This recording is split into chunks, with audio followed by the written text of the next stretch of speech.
Las 9:16 de la mañana. Vamos a tocar un tema en Arriba Gente que hemos abordado en más de una oportunidad, pero desde un ángulo completamente diferente.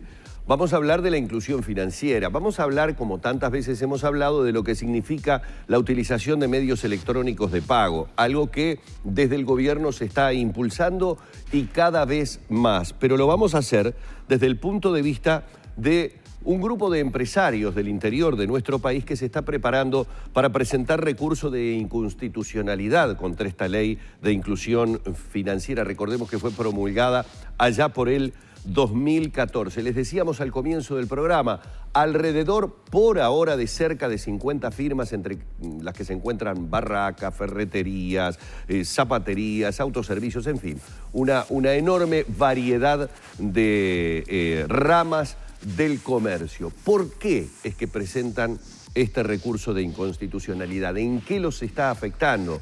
Bueno, para ello tenemos justamente al doctor Julio Facal, que es socio del estudio Yelpo y Facal Abogados, que justamente es quien presenta este recurso de inconstitucionalidad para entender primero que nada qué es lo que le está sucediendo a estos comerciantes del interior en este caso, pero que debe ser algo que evidentemente tiene que ver con todo el país. Doctor, un placer tenerlo, buen día. Un gusto y gracias por la invitación. Uh-huh.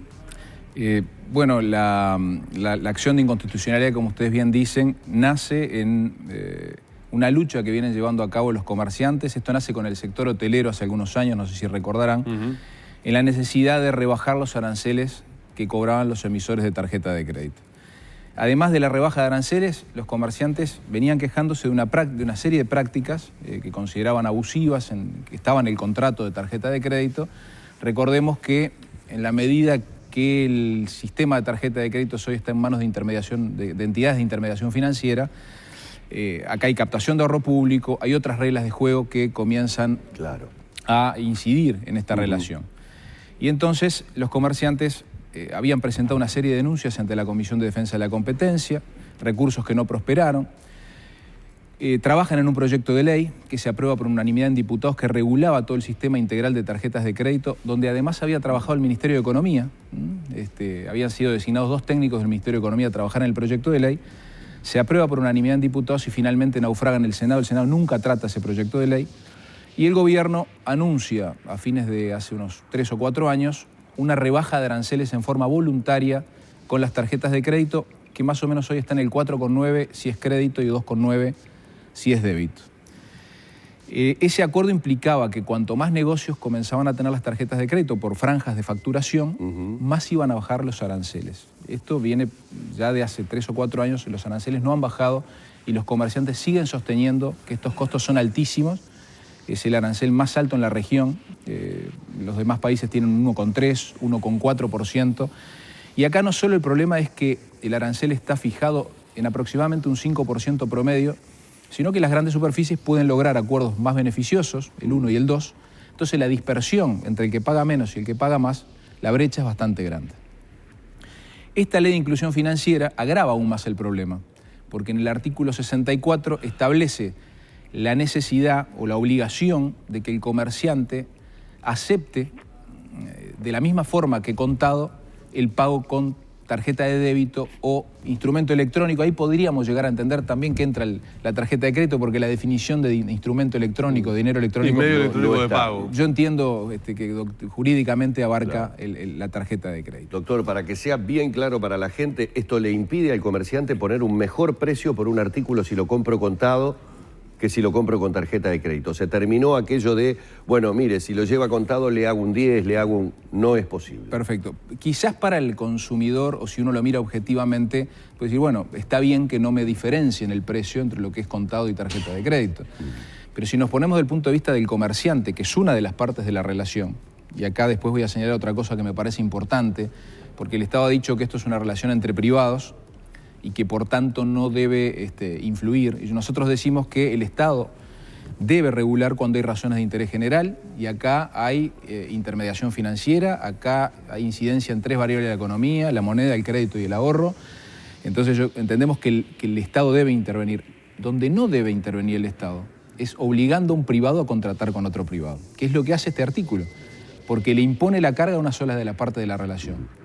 El hecho de que el comerciante deba aceptar tarjeta de débito, al igual que contado o documento electrónico, implica que también tiene que aceptar el arancel que la tarjeta cobra. Es como imponerle una carga, un impuesto. Exacto, y para que quede bien claro, el artículo que yo me llevo de una ferretería, por poner el caso, al llevarlo con tarjeta de crédito, al comerciante no le va a quedar el mismo dinero. Hay por allí un retiro de ese dinero, es decir, al comerciante le sale más caro vender con tarjeta. Muchísimo más caro, e indudablemente nosotros sostenemos que eso se termina trasladando al consumidor final. Entonces, esa práctica que puede parecer beneficiosa no es tal. Hay un estudio incluso de la Cámara de Comercio, cuando se presentó la denuncia en defensa de la competencia, que establecía el alto costo que el aceptar tarjeta para un comerciante tiene hoy, porque no es solo el arancel, sino que son los costos administrativos asociados. Y ese costo no lo absorbe el comerciante, sino que lo traslada. Lo traslada. Por lo tanto, estamos hablando también de un posible, claro, de un posible elemento de inflación. Exactamente. Escondido, digamos, en esta práctica. Si el proyecto de ley dijera que de ese arancel, porque si lo que se quiere es incluir a la población en los servicios financieros, que me parece que está bien, ese arancel se hará cargo el Estado o el emisor, pero no, se hace cargo el comercio. Y dentro de estos comercios, como bien decían ustedes hoy, quien paga la peor parte es el pequeño comerciante. El pequeño comerciante. El pequeño comerciante es donde más se incide. ¿Qué pretende esta acción de inconstitucionalidad?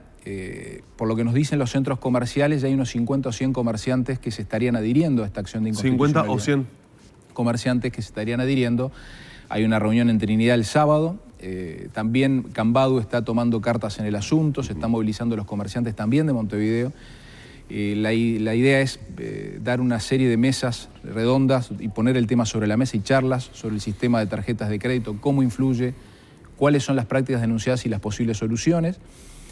Lo que pretende la acción de inconstitucionalidad entonces es declarar este artículo inconstitucional. Recordemos que afectaría solamente a aquel que la presenta, para el caso individual. Suponemos que de todas maneras si este artículo... después de un pronunciamiento seguramente yo creo que políticamente el Estado podría llegar a tomar una medida. Yo creo que realmente fue una omisión, que el legislador no se dio cuenta de que este artículo violaba la libertad de comercio y...